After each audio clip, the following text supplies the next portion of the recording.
pagsikapan natin maging mapayapa at maging masaya.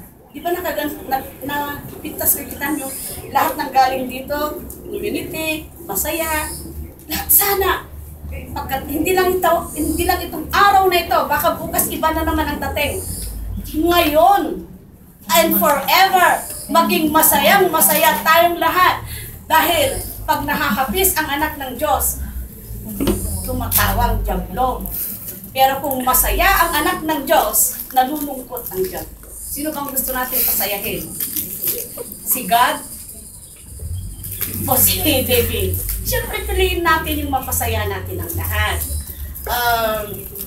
Sama-sama tayo mga kapatid na pagandahin ang samahan ng Hong Kong chapter. Kung sino man po sa inyo ang uuwi itong November, first Saturday of November, if it's God's will, baka makaka-uwi pa ako para mag-attend ng 1-year death anniversary ng asawa ko. Sa November 7, meron pong gaganaping overall seminar for mediumship sa Baliwa.